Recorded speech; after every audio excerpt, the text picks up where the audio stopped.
ओम शांति। मुरली है 28 जुलाई 2023। बाप दादा के मधुर महावाक्य। मीठे बच्चे, पावन बनने के लिए अपने स्वधर्म में रहो और अशरीरी बन एक बाप को याद करो। आज का प्रश्न है, किस विधि से नए स्टूडेंट पर ज्ञान का रंग लग सकता है? किस विधि से नए स्टूडेंट्स पर ज्ञान का रंग लग सकता है? बाबा ने उत्तर दिया, उन्हें पहले पहले 7 रोज की भट्टी में बिठाओ। कायदा है, जब कोई भी आता है तो उनसे फार्म भराओ। पहले 7 रोज भट्टी में पड़े, तब पूरा रंग लगे।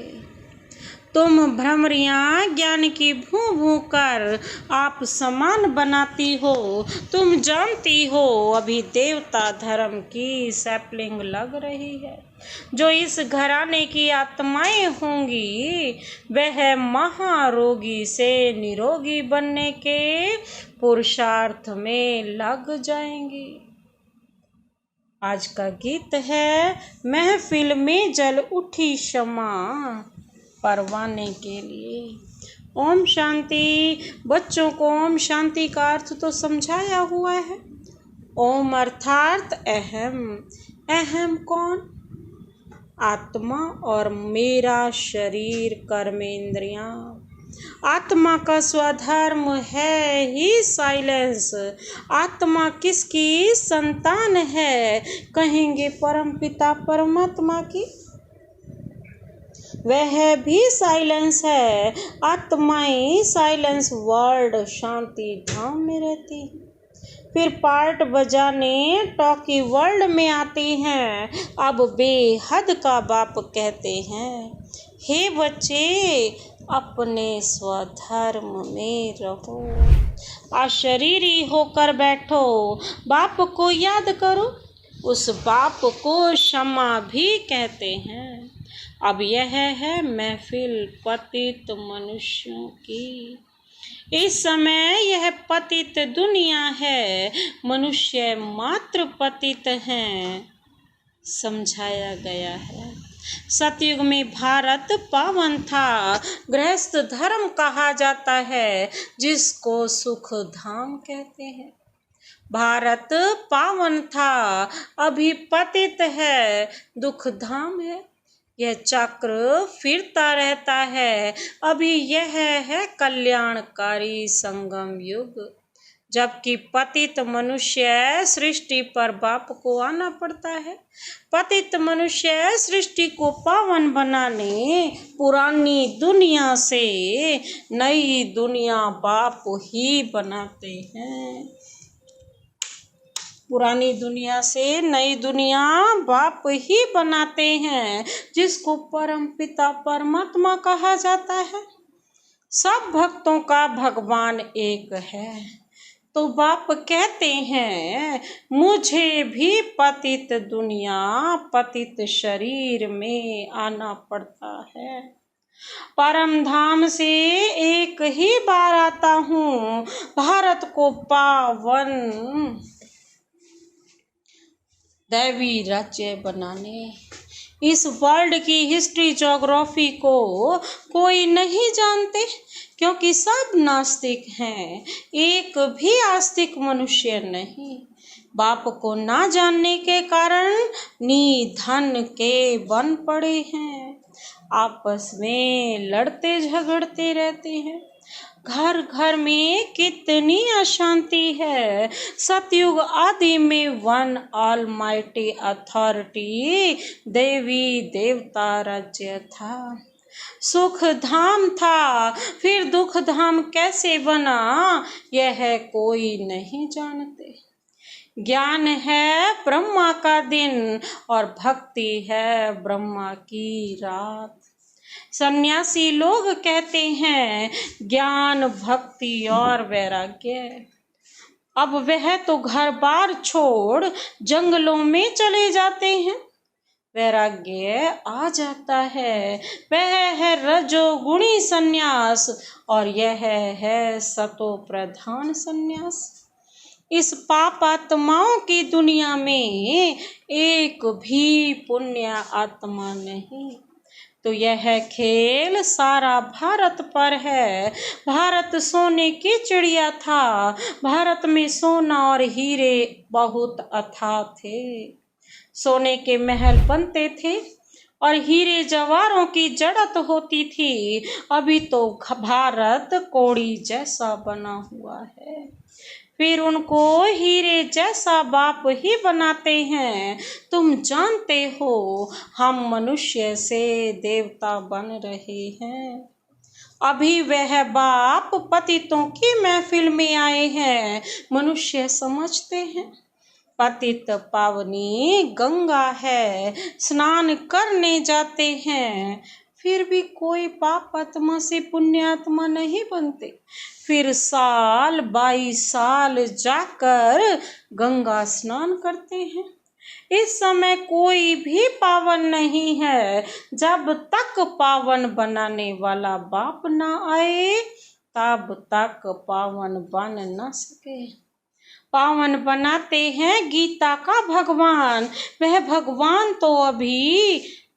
भगवान तो सभी आत्माओं का बाप एक ही है। ऐसे नहीं कि सब भगत भगवान है, वह सर्वव्यापी भगवान है। यह तो भगवान की गलानी करते हैं। इसलिए यदा यदा ही धर्मस्य ग्लानि भवति भारत। यह भारत के लिए गाया हुआ है ना।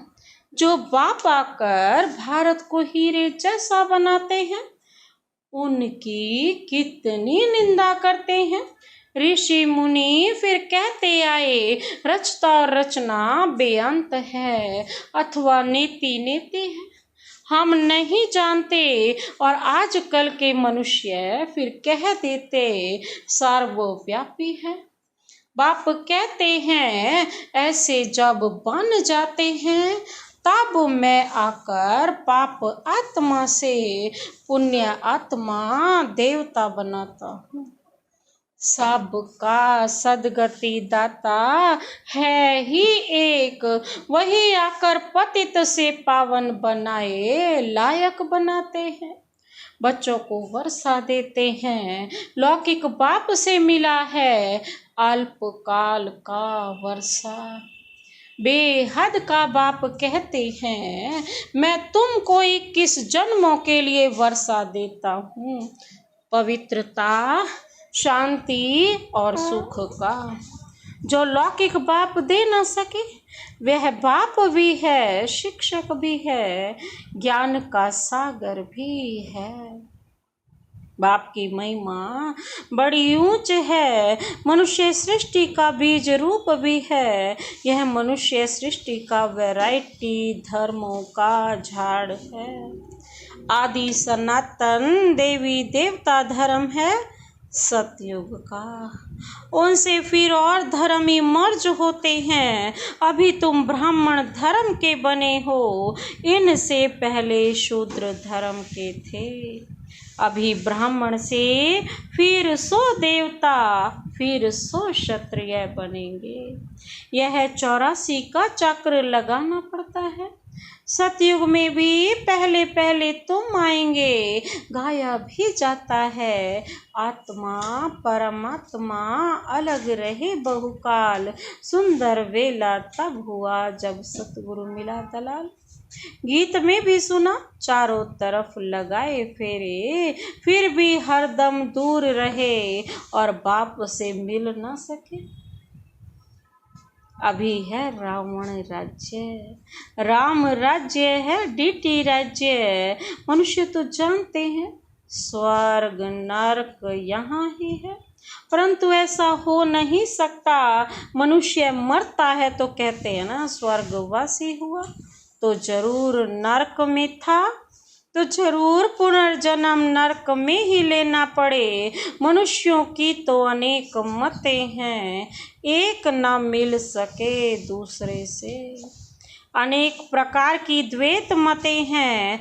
आधा कल्प भारत में होती है दैवी मत, अब है आसुरी मत। भारतवासी जिस भगवान को याद करते हैं, उस पारलौकिक बाप को तो जानना चाहिए ना। अभी भारत कौड़ी मिसल है, उनको हीरे जैसा बनाना है। गांधी अथवा नेहरू भी चाहते थे भारत में वर्ल्ड ऑलमाइटी अथॉरिटी राम राज्य हो। समझते हैं कोई समय भारत में था, अभी नहीं है, इसलिए राम राज्य की कोशिश करते हैं, परंतु यह कोई मनुष्य के हाथ में नहीं है। तुम हो ब्राह्मण, प्रजापिता ब्रह्मा की संतान। वर्षा है ब्रह्मा कुमारियों को, ब्रह्मा को भी वर्षा शिव बाबा से मिलता है, यह भी भाई हो गया। बच्चे सब हैं भाई, भाई तो जरूर एक बाप है सब आत्माओं का।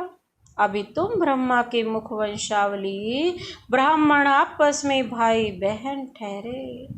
तुमको वर्षा मिलता है दादे से, और दादे के वर्षे पर सभी आत्माओं का हक है। सारे पोतरे पोतरियों का हक है ना दादा के वर्षे पर, तो चाहे स्त्री चाहे पुरुष के चोले में हो। लौकिक दादे का वर्षा सिर्फ बच्चों को मिलता है, यह तो बेहद का बाप है ना। भारतवासियों को सतयुग त्रेता में बेहद के बाप से 21 पीढ़ी का बहुत सुख मिला हुआ है। तुम 84 के चक्र को अभी समझ गए हो। बाप कहते हैं मैं गाइड बनकर आया हूँ तुम सबको ले जाने। तुम ही पहले आए थे, अभी लास्ट में भी तुम हो, फिर पहले तुम ही मनुष्य से देवता बनने वाले हो। देवी देवता धर्म वाले ही 84 जन्म लेते हैं, फिर नंबरवार सबके कम जन्म होते जाते हैं, और धर्म वालों के जरूर कम जन्म होंगे। अभी वह आदि सनातन देवी देवता धर्म नहीं फिर से स्थापन हो रहा है। तुम जानते हो इब्राहिम फिर कब आएगा, क्राइस्ट कितने समय बाद आएगा, यह वर्ल्ड की हिस्ट्री ज्योग्राफी मनुष्य ही तो जानेंगे ना। बाप समझाते हैं जब सभी पाप आत्मा बन जाते हैं, तब मैं आकर पुण्य आत्मा बनाता हूँ। जो कल्प पहले बने थे उनका सैपलिंग लगा रहा हूँ। बाबा कहते सतयुग में था ही एक धर्म, सब चीज वन थी। अभी तो कलयुग में अनेक धर्म है, पतितात्माओं की महफिल है। बाप आते हैं सबको पावन बनाने, सदगति देने वाला वही एक है। माया रावण दुर्गति करती है, इसलिए देवताओं के आगे जाकर गाते हैं मैं निर्गुण हारे में कोई गुण नहीं। बाप आकर पतित से पावन बनाए, देवी गुण वाला बनाते हैं। अभी तुम दैवी गुण धारण करते जाते हो, फिर भारत में दैवी राज्य बन जाएगा। अभी यह दुनिया बदल रही है। तुम हो बेहद के सन्यासी, हर चीज से संपूर्ण त्याग। उन्होंने है हद का त्याग, यह है बेहद का वैराग्य। तुम सारी पुरानी सृष्टि को भूल अपने बाप को याद कर वर्षा लेते हो। बाप कहते हैं मुझे याद करेंगे तो उस याद अथवा योग अग्नि से विकर्म विनाश होंगे, फिर तुम विकर्माजीत बनेंगे। बाबा ने समझाया है जब कोई 4-5 इकट्ठे आते हैं तो फार्म अलग अलग भराओ तो मालूम पड़े कि यह किस धर्म का है। अनेक धर्म अनेक मतें हैं ना। देवी देवता धर्म वालों को ही तीर लगेगा। कराची में हमेशा अलग अलग समझाते थे। फार्म भराने का कायदा भी जरूरी है। 7 रोज भट्टी में पड़ना पड़े क्योंकि महारोगी बन पड़े हैं। भ्रमरी का मिसाल है ना। तुम बच्चे भ्रमरियां हो, भू भू कर आप समान बनाना पड़ता है।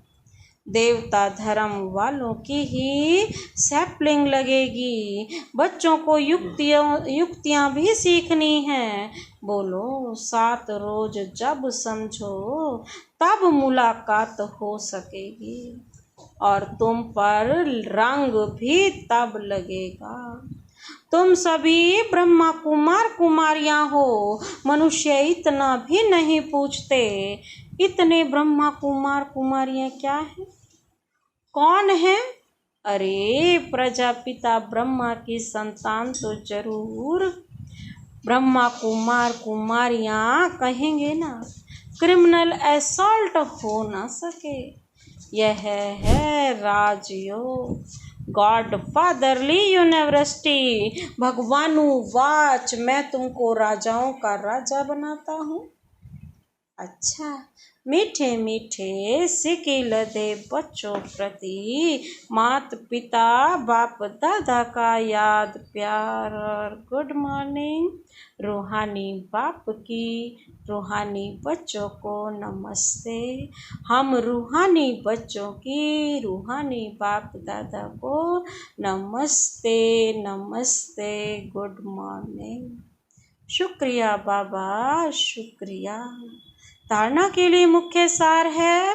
पहला पॉइंट है विकर्माजीत बनने के लिए सारी पुरानी दुनिया से बेहद का वैराग्य कर इसे भूल एक बाप की याद में रहना है।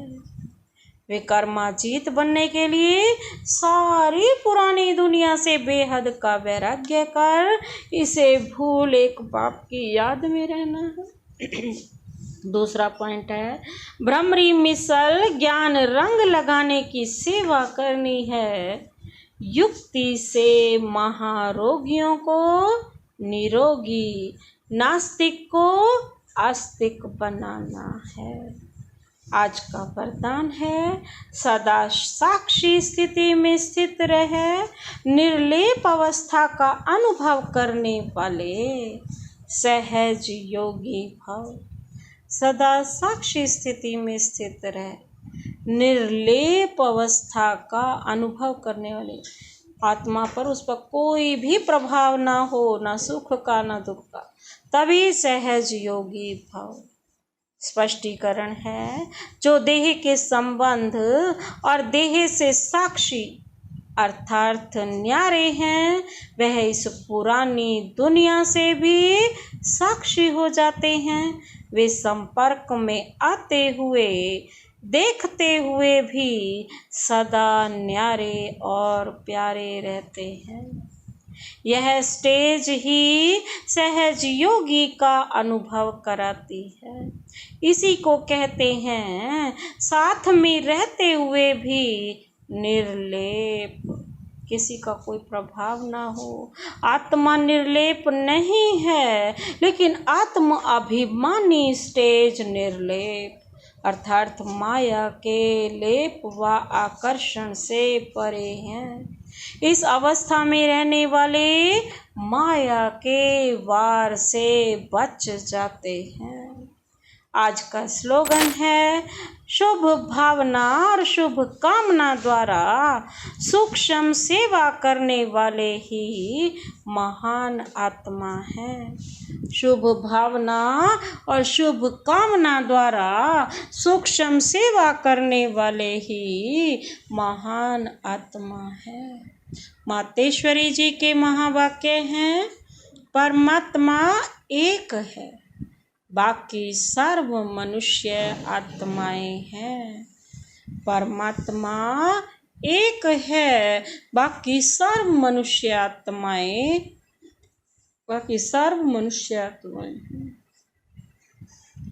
अब यह तो सारी दुनिया जानती है कि परमात्मा एक है, वो सर्वशक्तिवान है, जानी जाननहार है।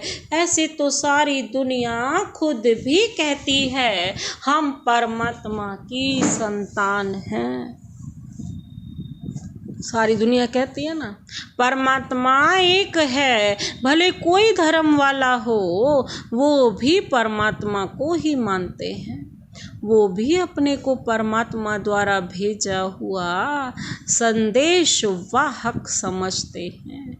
एक ही संदेश लेकर अपने अपने धर्म की स्थापना करते हैं। जैसे गुरु नानक ने भी परमात्मा की इतनी बड़ाई की कि एक ओंकार सतनाम। एक ओंकार का अर्थ है परमात्मा एक है, सतनाम अर्थात उसका नाम सत्य है। तो गोया परमात्मा नाम रूप वाला भी है, अविनाशी है, अकाल मूरत भी है, तो फिर कर्ता पुरुष भी है। माना तो खुद अकर्ता होते हुए भी कैसे ब्रह्मा तन द्वारा कर्ता पुरुष भी बनता है। अब ये सारी महिमा एक परमात्मा की है। अब मनुष्य इतना समझते हुए फिर भी कहते हैं ईश्वर सर्वत्र है। अहम आत्मा सो परमात्मा है। अगर सभी परमात्मा ठहरे फिर एक ओंकार, यह महिमा किस परमात्मा की करते हैं? यही सबूत है कि परमात्मा एक है। दूसरा हेडिंग है डायरेक्ट ईश्वरीय ज्ञान से सफलता। डायरेक्ट ईश्वरीय ज्ञान से सफलता। बाबा कहते यह जो अपने को अविनाशी ज्ञान रतन मिल रहा है, वो डायरेक्ट ज्ञान सागर परमात्मा द्वारा मिल रहा है। इस ज्ञान को हम ईश्वरीय ज्ञान कहते हैं, क्योंकि इस ज्ञान से तो मनुष्य आदि मध्य अंत सुख पाते हैं। अर्थात जन्म जन्मांतर दुख के बंधनों से ही छूट जाता है। क्योंकि हम किससे पढ़ रहे हैं?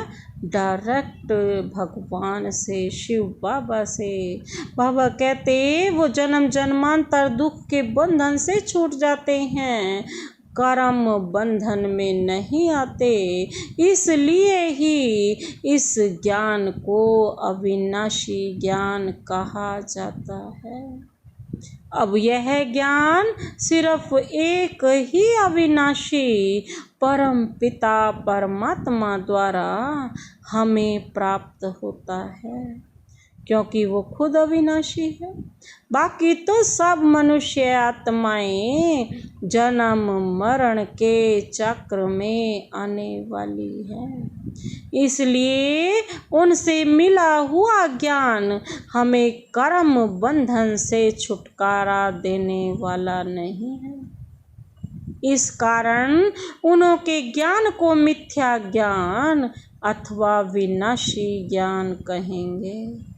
लेकिन यह देवताएं सदा अमर हैं, क्योंकि इन्होंने अविनाशी परमात्मा द्वारा यह अविनाशी ज्ञान प्राप्त किया है। तो इससे साबित है कि परमात्मा भी एक है, तो उसका ज्ञान भी एक है। इस ज्ञान में दो मुख्य बातें बुद्धि में रखनी है। एक तो इसमें विकारी कलयुगी संग दोष से दूर रहना है। दूसरी बात कि मलेच्छ खान पान आदि की परहेज रखनी है। इस परहेज रखने से ही बाबा कहते जीवन सफल होती है। अच्छा, ओम शांति।